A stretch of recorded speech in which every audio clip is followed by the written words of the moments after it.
can all join palms. And repeat after me. I take refuge in the Buddha. Take refuge in the Buddha. I take refuge in the Dharma. I take refuge in the Dharma. I take refuge in the Sangha. I take refuge in the Sangha. Keeping the palms joined.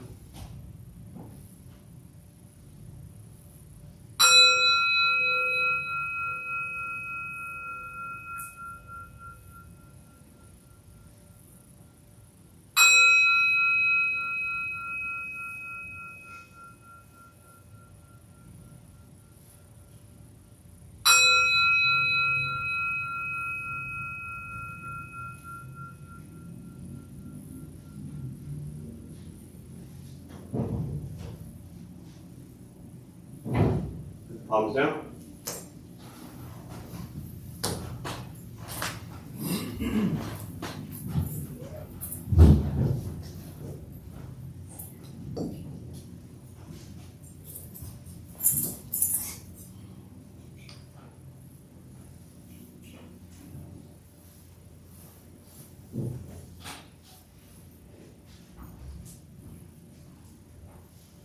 All right, good morning, everybody. Good morning. Thanks for showing up.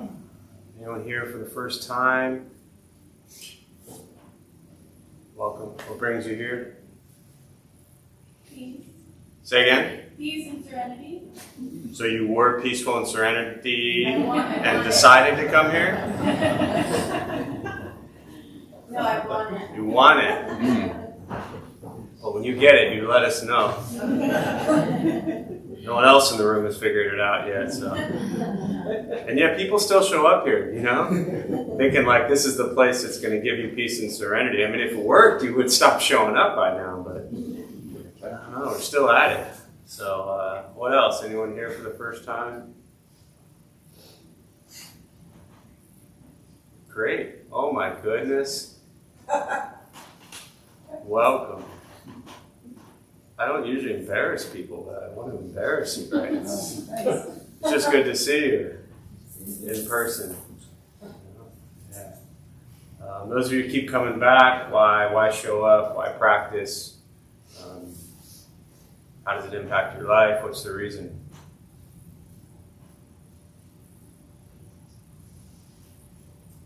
My first instinct is to say it makes the rest of my life less annoying, but then I realize my life is every bit as annoying as it always is, and just less simplified. There you go. Yeah. That'd be a long bumper sticker for that. Perfect. Yeah. What else? Why show up? Because it's a practice. Say again, sorry. Because it's a practice. Because of the practice? Yep. What else? I feel like I always hear what I need to hear, and I always feel better when I leave. And I want that, so I come back. The craving, you know? So I think I heard community. Somebody said that. What else? Just the Bodhisattva Path and just needing community support in aligning my behavior, my practice with that Bodhisattva spiritual ideal. Yeah, for sure. Yeah, I think as a practitioner, you know, you can read the teachings, study the teachings, hear about the teachings, and that's over here. And then you can look at your day-to-day life and what you think and what you say and what you do, and that's somewhere over here. And so this practice is just an endless practice of trying to work towards kind of closing that gap and bringing it closer together to where, as you said, ideals, you know, the Bodhisattva ideals, the practice of generosity, morality, patience, diligence, concentration, and wisdom, of bringing these two worlds closer together. And in that process, recognizing how far apart we are and how far apart we are at different times and places and periods of our lives. Meaning that sometimes we're pretty close, we're pretty aligned with our daily life and what all this spiritual teaching and practice is about. And at sometimes we're just like, you know, it's a whole different universe. And I think as a practitioner, I've watched and seen how that plays out in my life and the life of those around me. And then the practice is to continue to recognize how do we keep closing that gap. And when that gap gets further apart, to recognize it, not think you're a failure or you're a bad Buddhist or you're losing, but to just recognize, hey, I'm pretty far from this path that I'm interested in being on, and then continuing to close that gap. But your whole life, most likely, is going to be that recognition of your life and this ideal of this, Bodhisattva, peaceful, serene way of life. Yeah, so, all right, well, thanks for sharing. To those who are joining virtually, welcome. Glad you're here. Feel free to say hello as you are. Introduce yourself. Somewhere on the screen is a chat box there. So we'll start with the meditation practice. For those who are newer, maybe joining for the first time, a couple things to tell you before we begin. Nothing's going to happen to you. You're not going to float away. You're not going to have any mystical, magical experience. The mind that races all day long is not going to shut off. Don't judge your practice. You don't ask yourself, is this working or not working? Are you doing it right or wrong? We're just going to sit. We're going to breathe. You'll hear sounds inside, sounds outside. This is life. Life is filled with chaos, and this practice is learning to get quiet and still within all of the chaos. Posture. You just want to be comfortable. If you're on a cushion, often helps slide into the front third, pushing the stomach forward. Allows the back to straighten. If you're on a bench or chair, however you're seated, just trying to sit up straight. Again, relaxing the shoulders, hands around the knees or lap, whatever's comfortable. I'll guide us as we begin, and we'll settle into a little bit of silence. Most important with this practice, do not expect anything. We're just going to sit and breathe.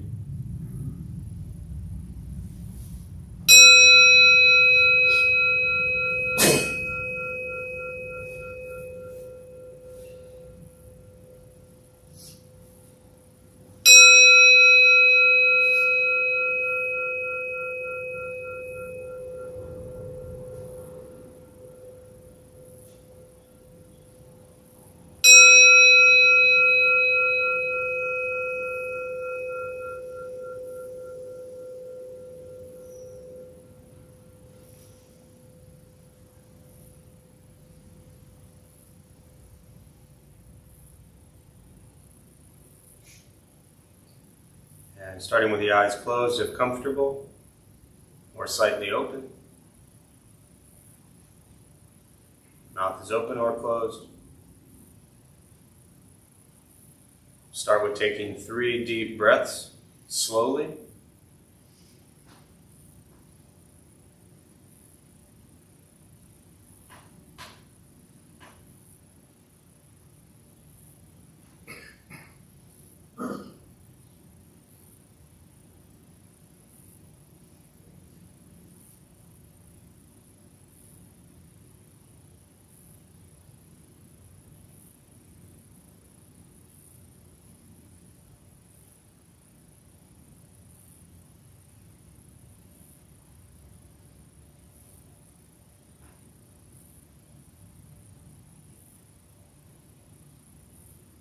Eventually, settle into a natural rhythm of the breath.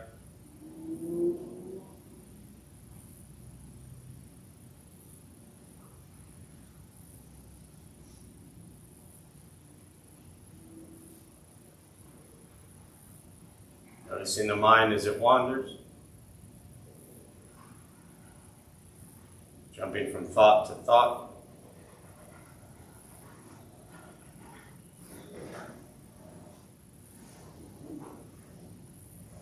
Start with gently guiding the attention, focus, to the stomach or chest.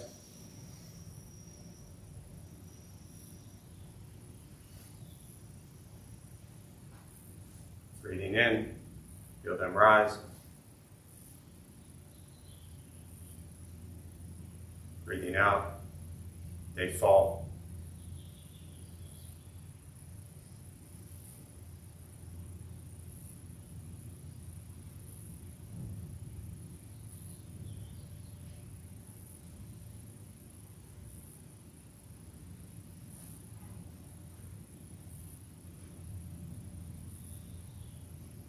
simply continue this practice, observing sensation of breath.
As the mind wanders, lost in thought,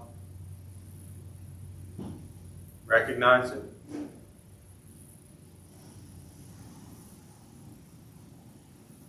Release that thought.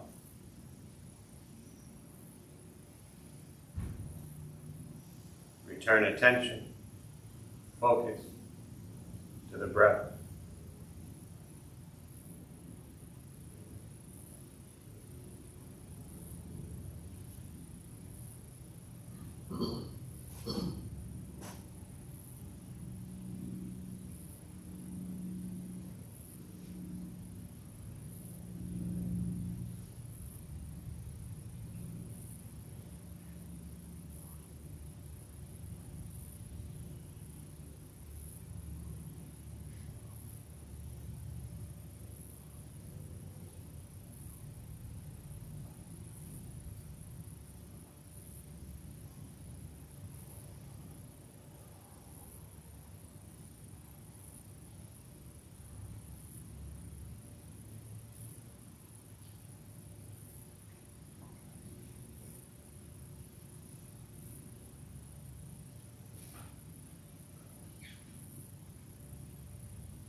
Where's your mind? Lost in thought.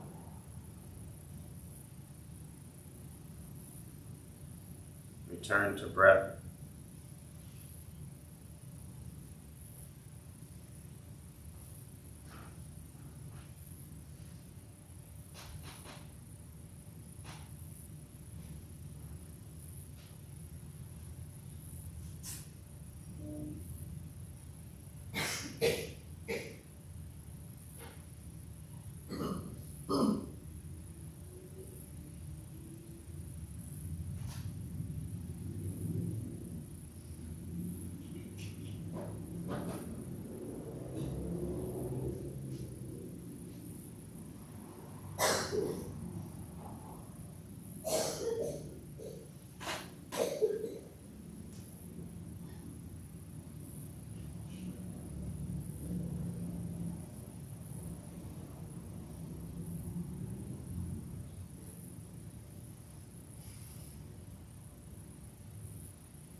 letting go of expectations,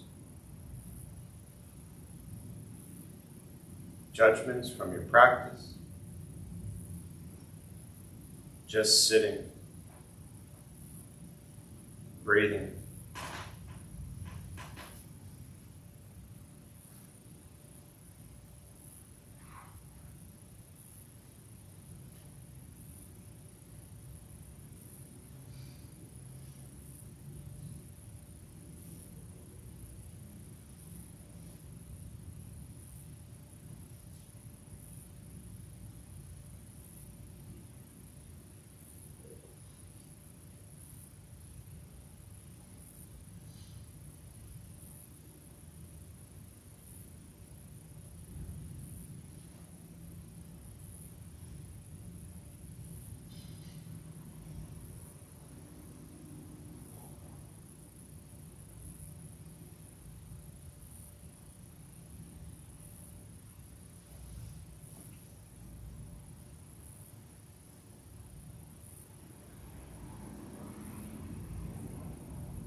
And with the body still, rested,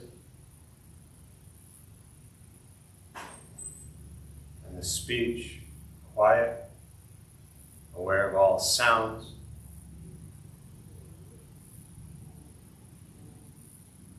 and the mind learning to settle. Know what it's like to just sit and breathe. knowing with each breath there's nothing else to do, nowhere else to go, and no one else to be.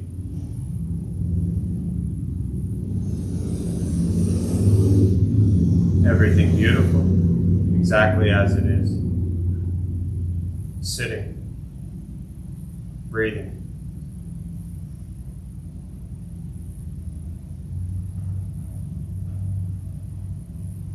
Once again, taking 3 deep breaths, slowly.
As you slowly open the eyes,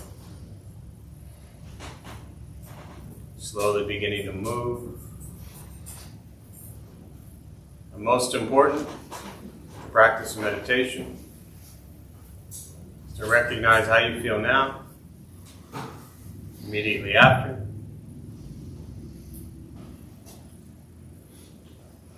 Compare this to how you typically feel throughout your day.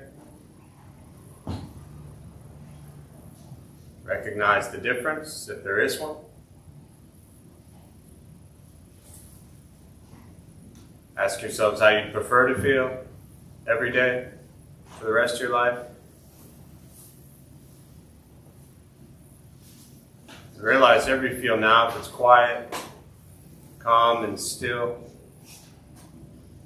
or a busy mind, racing mind, whatever you're sitting with at this moment, it's nothing to do with anything I said. It's nothing to do with how we sit and hold the hands or cross the legs. It's nothing to do with the sounds around us or anything else for that matter. It's everything to do with your own mind and your own mind's reaction to an external condition. This is what the Buddha called pratitya samuppada, means dependent origination. This is the basis of the Buddha's awakening. The word Buddha simply means awakened. He was a human being, no different than any one of us, who began to understand why he suffered, why he got angry, sad, depressed, stressed, anxious. He began to understand the causal relationship of all phenomena. And what that means, very simply, for all of us, regardless of where you come from or what you believe in or where you think you're going, your whole life is filled with things that happen.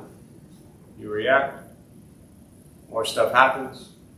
More reactions. That's it. That's what we get. This practice is simply learning what it's like to respond to something quietly, peacefully, still. Because for most of us, the way you responded to the last 20 minutes is quite different from how you respond to everything else that's happening throughout your day. So all we're working on is closing the gap where the way you feel now is closer to how you feel always. Just as driven, motivated, productive, successful, whatever that means to you in your respective lives. With a mind that's steady, clear, focused, distracted by nothing, disturbed by no one. It's not an easy practice. It's not necessarily fun. It's not an escape, as often people think it is. It's direct perception into the present moment. And that present moment is so often filled with conflict, chaos, challenges, difficulty. And so this practice is learning to be okay within all of that. Meditation is free. Buddhist practice is free. It's just sitting, breathing, learning to be kind to yourself and everybody else you encounter every moment of your life, and that's it. Once we stop trying to change, fix, control, manipulate everything and everyone around us, and we work on changing our mind and our reaction to the world around us, life gets simpler. But it takes time.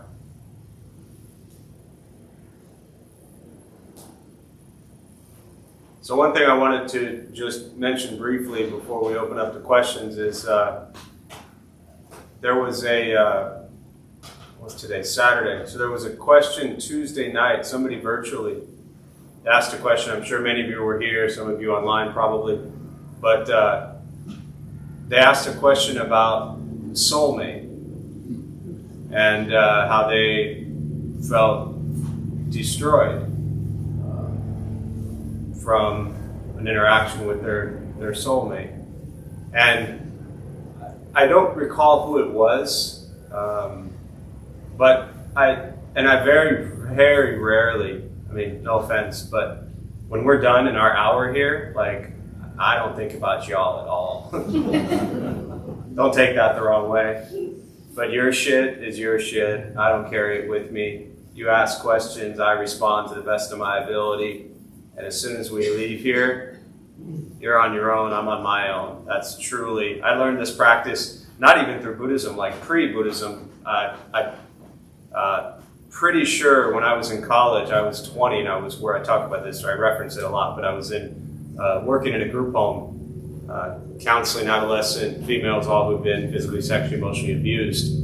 And my mentor, the clinical psychiatrist at the time, psychologist, psychiatrist, I don't remember, but she ran the program, and she said to me, Jeff, I'm 20, these kids are like 15. And she said, Jeff, when you show up to work with these kids, you show up, I was there, I think, 2-3 days a week.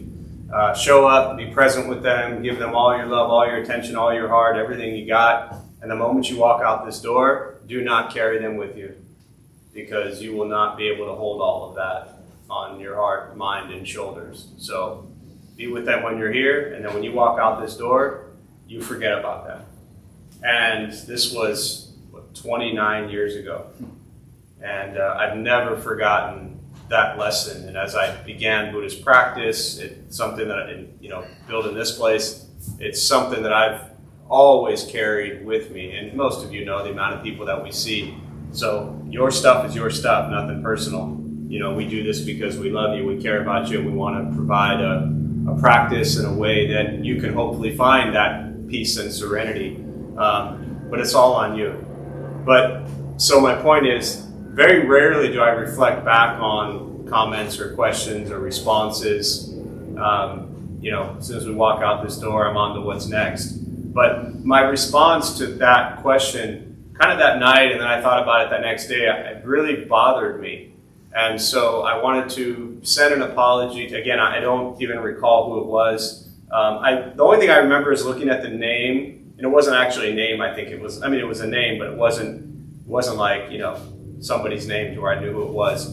And I remember thinking it's somebody that's here a lot, or at least joins a lot. But I didn't like my response, and so I wanted to apologize to who that was said to, and to everybody, because it. I remember, for those who are here, I'm sure you may recall this, but I remember reading and it was a long question, relatively long, and it was odd that night. There was everybody on YouTube decided to ask stuff. And so there was a whole string of stuff, but the question started with my soulmate. And I kind of paused right there, and I just went on my kind of Buddhist ramble and rant about Buddhism. The Buddhist teachings don't recognize having a soul. So if there is no soul, how could you have a soulmate? And then I kind of went on that track, and then the questions that followed even really were all about rebirth and reincarnation, and that whole thing, which is all somewhat important in Buddhism, but ultimately on a day-to-day practice, it's pretty meaningless, right? But so that was kind of the approach I took. But what I didn't do at all was I didn't to me, at least in my memory, and I didn't go back and watch it, but I didn't give it enough, I think, honor to the person who was actually crushed and devastated and hurting. And I was too busy talking about Buddhism doesn't recognize there is a soul. So how could you have a soulmate? And if there's no soulmate, how could you be crushed? And their question was, what do I do? And it was, my soulmate, I got crushed, what do I do now? And it's very difficult when questions come in virtual and you can't see them because you're staring at like this little monitor, But there's a real live human, broken, shattered person on the other side of that question. And when you're here face to face, I get to see the real, live, human, broken, shattered person. And I can see the tears, and I can see the heart shattered, and I can see the pain, and I can feel it when we're all here. Virtually, that's so hard to do. And so for me, I just felt like I didn't honor the depth of the pain that person was sitting with, the way I believe I would have if it had been a question that was asked in person. So I don't necessarily disagree with anything that I shared. I wholeheartedly believe in what I shared is the healthiest, best way to practice. But it reminded me of a story from Master Xing Yung, who was my really kind of first and main master, one of two. And he shared a story about, and this ties into my teachings around Buddhist arrogance I always talk about. For those of you who've heard me talk about this, where you get into Buddhism and you've been doing this stuff for like 6 weeks and all of a sudden you're judging everybody else out there who's not as kind and compassionate as you are. So he told a story about when he was 12, he went away to be a novice monk. He was born in 1927, so it was 1939. He goes away to be a novice monk. He's gone for however many years, 7, 8 years. He comes back as a monk, and he's sitting with his grandma. And his grandma's telling him about this chi, this like life force that keeps her alive. And he got all into his kind of Buddhist stuff. And it's like, Grandma, and I'm paraphrasing this completely. It's been probably 20 years since I read the story. But he says, Grandma, I spent all these years studying and learning Buddhism. I never learned anything about that. And so in his way, because what she was talking about didn't fit the mold of what he learned, he completely dismissed what kept her going and what kept her strong. And he was probably 20 at the time. And so I always reflect on that very often, especially when something like this would occur, to where we never know what's best for anyone, ever. Buddhist teachings are not your be-all, end-all life solution for happiness. All right? What's your name? The new person who's looking for peace and serenity? Brittany. I guess I lied. I do embarrass people. Do you have a phone? Yeah. Can you take it out real quick? Can you put it on like camera mode? I'm going to show you something. I don't do too many Buddhist magic tricks, but this is one of them. Okay. Put it on like camera mode, like you're going to take a picture of everybody, and then hit it on like selfie mode. Oh no. I'm not going to make you take the picture, but that person that you're looking at, that is the only place that you're going to find peace and serenity. You will not find it here. These are just walls. These are just people. This is just stuff. This is just a teaching and a practice that came out 2,500 years ago, and God knows millions of practices come out since. The peace and serenity that everyone in this room is searching for, because for the most part, that's why everybody shows up here. Varying degrees, right? The only place you're going to find that is within yourself. That's it. And the sooner you recognize that, the sooner you can actually wake up to the peace and serenity that's within you. The Buddha referred to this as Buddha nature. And he taught very clearly that we all have it. We don't seek it. We don't have to go get it. We don't find it anywhere else. It's not in a grocery store aisle. It's not at a restaurant. It's not in anyone else. Your peace, your serenity is only within you. And the ability to look in the mirror, literally, selfie mode, or figuratively, that's where you find it. And whatever means you go through, assuming it's, not harming other people, to find that, that's what's important, right? So, so I just wanted to kind of share that about my comment around soulmates.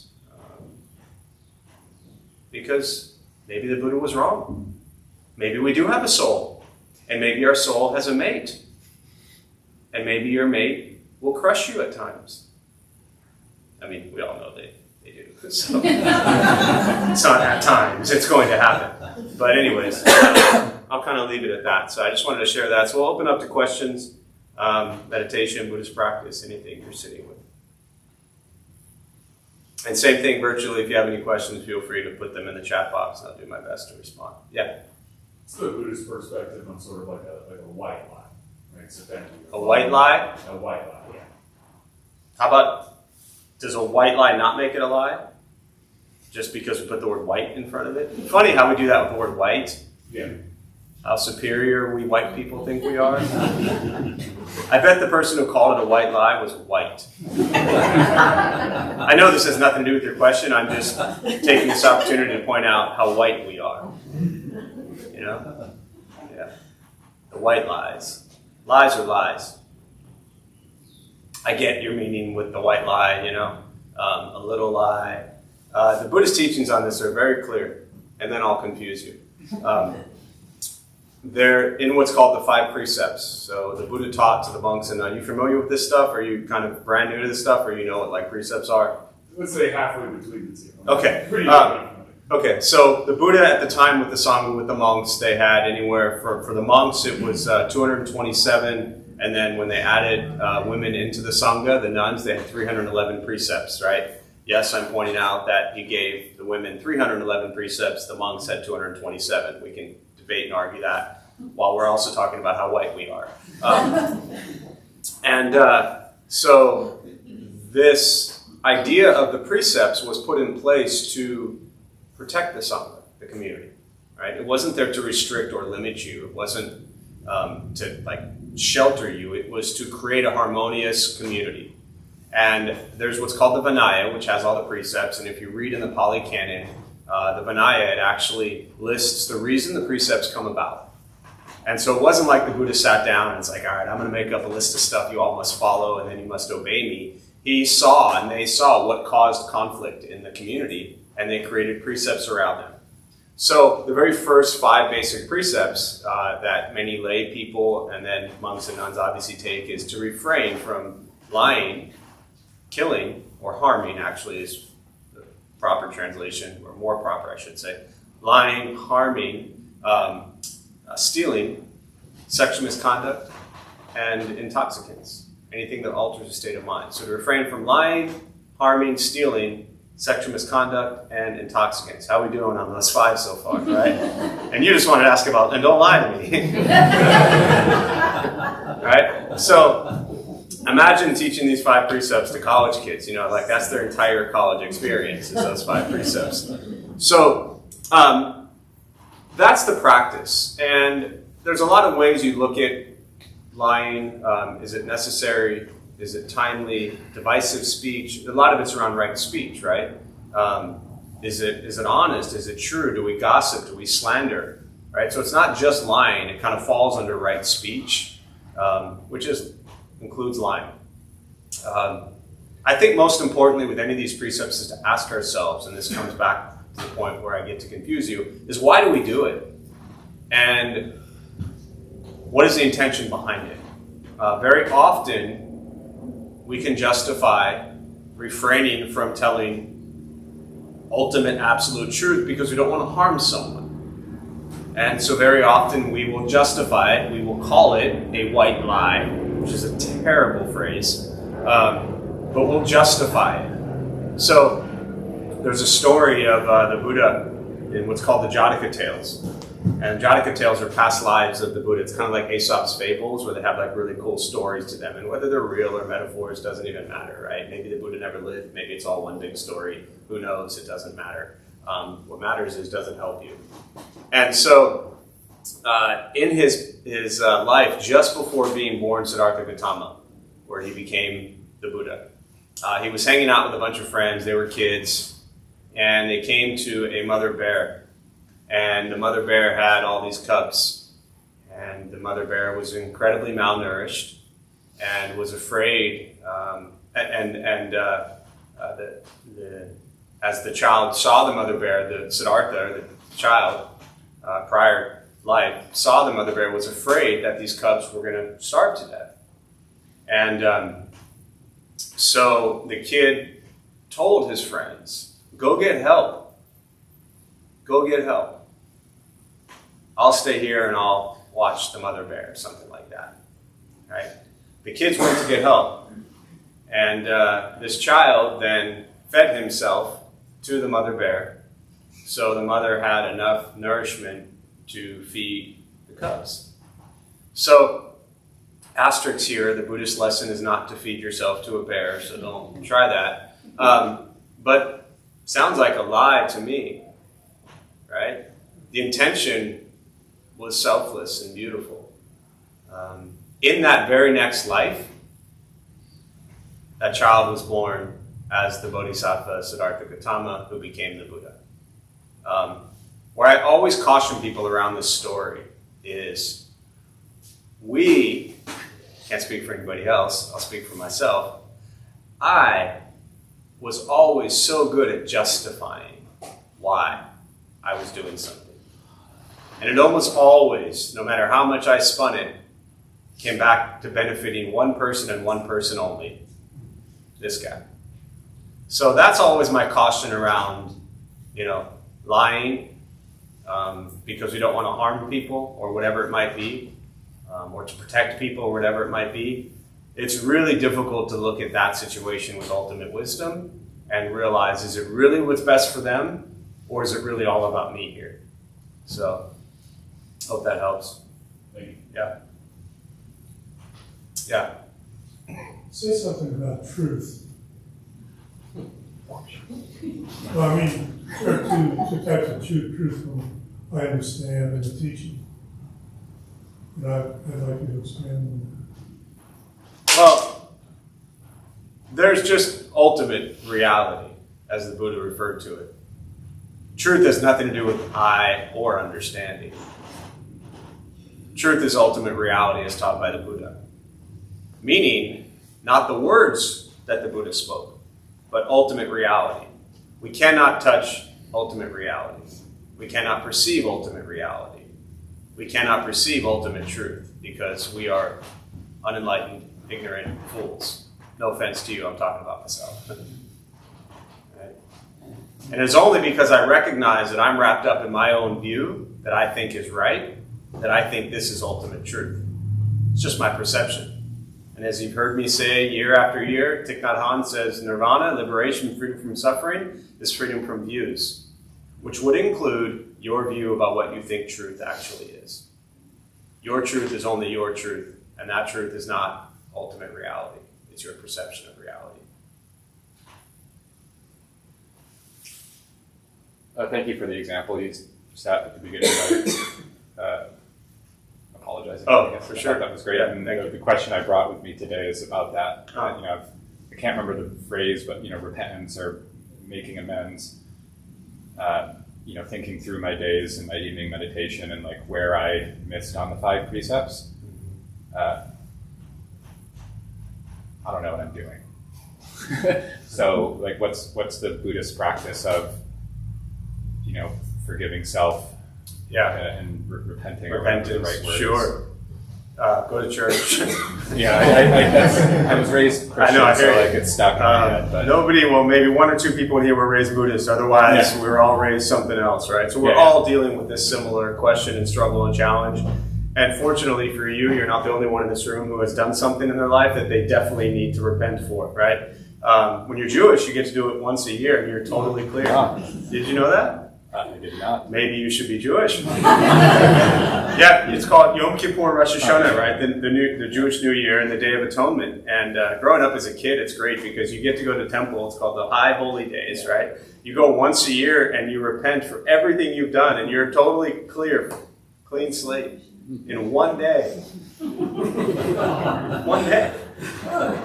That's great. Yeah, it tastes great, right? The challenge is the next day comes and you're already screwed up. So, but the Buddhist, I think the practice that was most beneficial that I was taught around Buddhism with what you're referring to as repentance is three things. One, to recognize what you did was not, as you referenced, the precepts, right? We look at these 5 precepts not as rules, not as like restrictions, but this true recognition that if I lie, if I steal, if I harm, if I commit sexual misconduct, if I use intoxicants, pain and suffering is going to come from those things towards myself and others. Full 100% acknowledgement, acceptance, and embracing that. Like, there's no question in my life about that, right? So the question is, when I do something that harmed self or others, the first thing is to recognize this was definitely not in line with these precepts.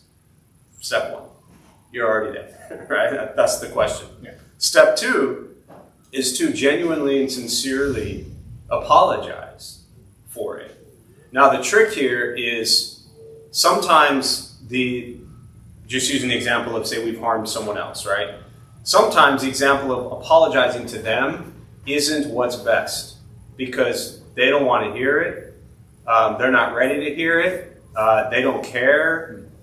They're still hurting. Your apology may make it worse. Or maybe it was 30 years ago and they have completely forgotten about you and they don't need to hear from you 30 years later now that you've become all Buddhist-y. And you're like, yo, remember that 30 years ago? I'm sorry. So if it's not possible to apologize to that person in that moment or in that, relatively safe situation, then you find someone else to genuinely apologize to.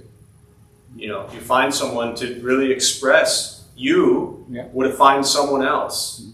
A friend, family member, whatever it is, and just express your genuine apology about the situation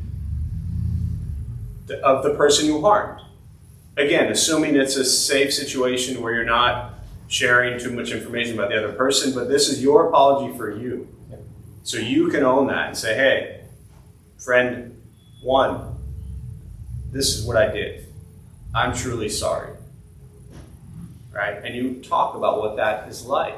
And you own that mistake. Right? You own that action. And then the third part, you look confused, we'll come back to that. Yeah. The third part is you then make a vow to not do it again. Because opportunities will arise. Right? I'm sure for many of us in this room, we've done something. It's like that old movie Trainspotting, and you remember that? It's like we made a clear, conscious decision, we're never doing that again, and then the scene clicks, and there they are doing the same thing again. So the situation will arise in your life in some way, very often, for things we've done, and we're like, man, that was so stupid, I'm never doing that again. And then the next day, there we are. So that's where the vow comes in, to vow to not repeat the same thing over and over again. So those 3 steps I found very beneficial. I wasn't confused. So this is a serious question, but I can't help smiling when I ask it. If animals, or dogs specifically, have karma, can I apologize to the animal who has karma, or does it have to be a human person? Are you using the animal as the person to hear your apology? Yeah. So you want to apologize to the animal. That's the person you want to hear your apology about what you did to someone else. Yeah, like that's your question, the right? 30 year ago example, yeah. Yeah. Again, the answer is yes, but it's not. But let me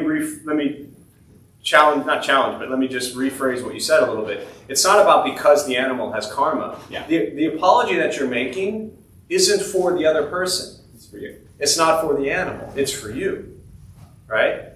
I mean, if you genuinely could apologize to that wall. I've had a couple of those to apologize. So it's, like from punching them or something? Yeah, I've been there. I had a lot of walls, but that's not what I meant, but yes. But yes, to answer your question, you can sit with that. I'm laughing too, because I'm imagining doing it to my dog, right? Like, it would be a long conversation. And they're just going to look at you like, what are you even talking about, But maybe they hear you. Well, they definitely hear you. Yeah. So I mean, I would say, I don't know, go for it and then try it with the person as well. I don't have a dog, so I have. Oh, you don't have a dog? No, it's just kind of Yeah. What else?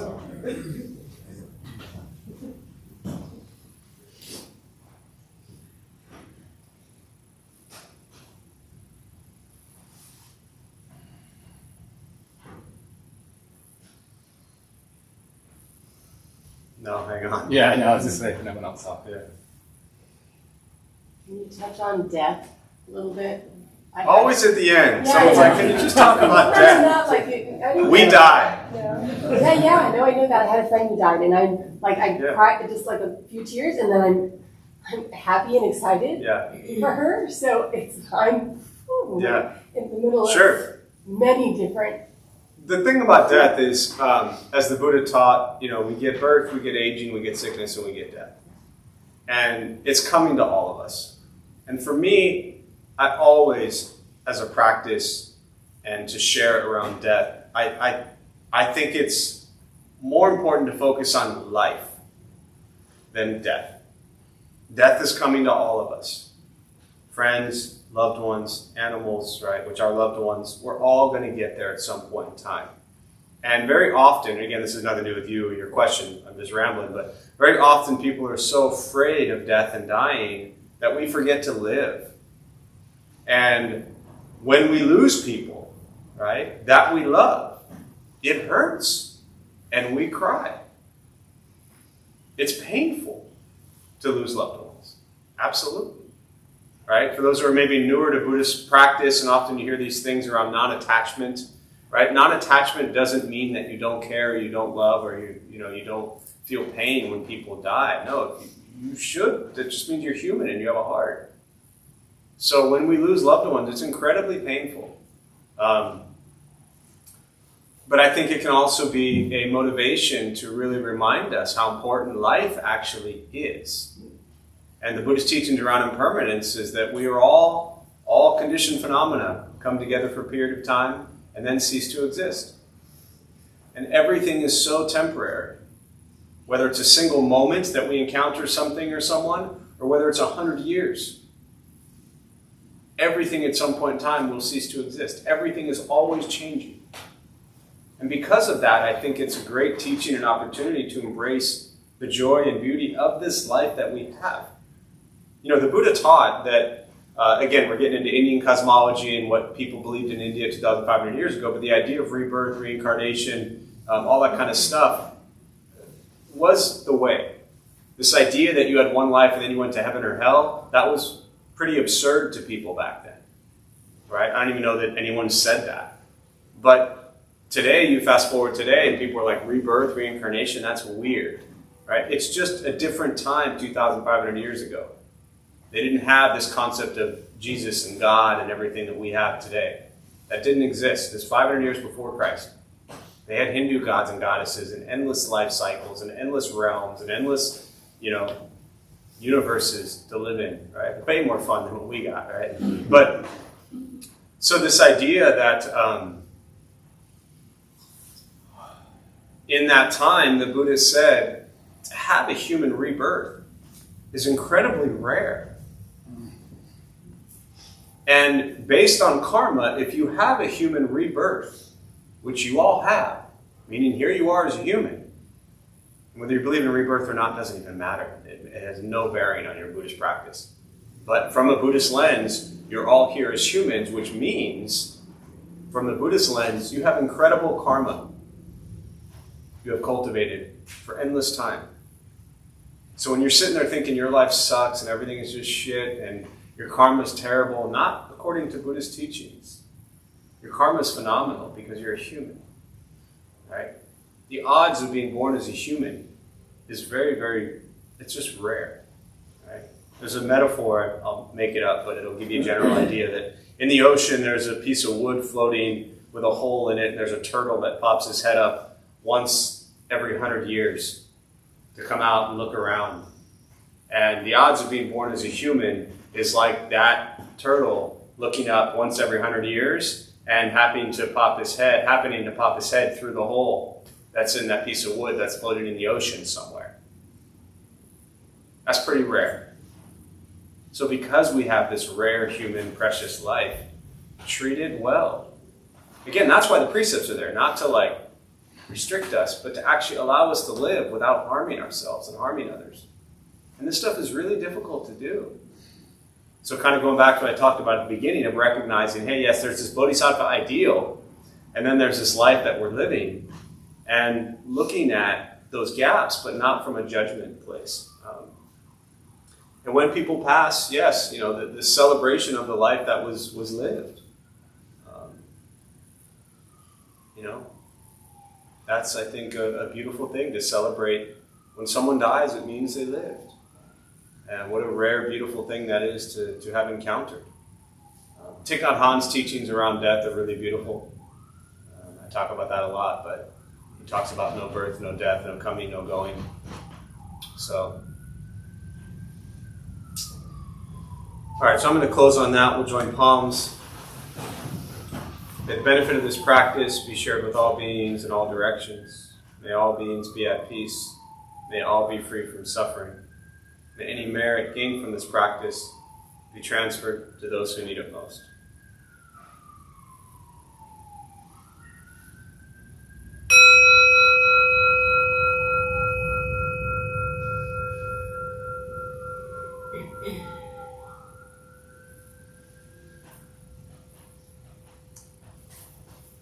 All right, a few quick announcements before you all head out. Thanks for being here. My name is Jeff. I'm a Dharma Bum. We opened up this temple 17 years ago to introduce Buddhist practice to those who show up. Those of us who lead, we're not monks, we're not nuns, we're not gurus, we're not masters, we're not teachers, we're not looking for students. We're just practitioners. We do our best to take our understanding of Buddhist teachings and put it into terms that hopefully make sense to those who show up. Every night we have different practices going on with different people leading. From a different Buddhist background. Our newest one, Wednesday, for those of you who haven't seen Bob McClure, who's leading the Wednesday night practice, he's phenomenal. I've known him for many years, so I knew this already, but his class he started 2 weeks ago, Wednesday nights at 7, is really beautiful. So if you haven't checked that out and you want to, he's really wonderful. But always something going on. Couple out of the ordinary announcements, just because of some things we have happening right now. We are a week and a day really, into our renovations of the downstairs space. Those who don't know, the downstairs meditation hall, which we built about 6 to 7 years ago when we first moved into this spot. We thought it would be plenty big enough for a second meditation hall, and it's too small.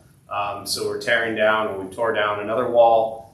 Built another wall. A lot of fun those jokes were 7 years ago when we were building a wall. And I don't do politics in here, but you know. And so we're in essence close to doubling the downstairs size of the meditation hall. But what that means is everything downstairs from Buddha for You back to the meditation hall is all under renovations. So the Monday and Tuesday nights that are meeting down there are still meeting. We're just using the dining area, which has worked just fine. The food redistribution program is still on hold. We're hoping by this Thursday that will be back, but honestly, we don't know. They told us it could be anywhere from a week to 2 weeks, so we're kind of following that timeline. But as construction always goes, you know, it always takes, as they say, twice as much and twice as long. To us, I don't care. We've been at this for 17 years. If we need to take a little bit of time to make sure we can fit 40, 50 people working on recovery comfortably, then we'll do that. That's really our priority. But we'll let you know when that all kind of opens up again. So Buddha for You, everything down there is closed off. That's why that shoji screen is up that says do not touch. It's really hard for people here to follow those things, but Buddhism 101, you know. And then outside of that, and I'll have in a second, we are, as I've been announcing, we are marching this year in the Pride Parade, which is July 20th. So we'll be marching as the Dharma Bum Temple together. That morning we'll meet. Well, I'll let you talk about that in a second. But if you've never marched in the Pride Parade, it's beautiful, it's fun. So please join us. We also, the following Monday, which is the 22nd, talk about vows. We have vowed as the Dharma Bum Temple to forever in our existence clean up the Pride Festival on Monday morning. So you can also sign up to help clean up. Babel Park, which gets destroyed joyfully and pridefully for a week and then needs a lot of cleaning. So we have both of those things going on. Robin, do you want to? So we have a committee of 3. Robin is one of them, with Justin and Megan. So yeah. Hi everyone, my name is Robin. So just as Jeff was mentioning, we're going to be marching in the Pride Parade this year as a temple for the first time, so we're very excited. So we'd love to have as many of you who could come and join us in March. We'll be giving more information as we get more information as far as time and place and all of that. Even if you think you might like to march, there is a flyer outside over the shoe rack with a link that you can sign up. So please do. And then also, we're going to be marching with a banner, but we're also inviting people to make signs. So if you maybe want to be thinking about making a sign, we'll either make them here as a group or you can make one at home. But think about what you might like to have on your sign. And even if you're not able to march, you can hand it in and someone else can march with it. So it could say breathe, it could say be here now, it could say think good thoughts, whatever you want to think of. So give that some thought. And if anybody has any questions, I'm here most days. You can always ask me. Thank you. Hope you join us. thanks, Robin. Yeah, on the website, if you go to the top right, the link will take you to the website. It says Pride Parade. Click there, and then that's where you'll just put in literally your name, email, and like done, and that'll just put you on the list of people. We'll keep you updated, as Robin said, as it gets closer. Also, I just wanted to announce, which is I don't know if I mentioned this here in person, but the Dharma Bum Temple, so every year San Diego Pride gives out the Stonewall Awards. And this year, the Dharma Bum Temple is receiving the Light of Pride Award, which is a tremendous honor to everyone and everything. I get goosebumps just thinking about it, that this temple has done and everything that this temple stands for the last 17 years. So we will be accepting that at the Light of the Cathedral, at St. Paul's Cathedral. That's the Wednesday night. So that'll be really beautiful as well. So just thank you to everyone who has worked so hard to learn, to grow, to create a safe space that's accepting for everybody. It's a lot of work. It's not easy. We live in a really messed up world. So thank you for being here and everything you do. So, and if anybody wants to help sweep, I could use a couple people outside. Thanks.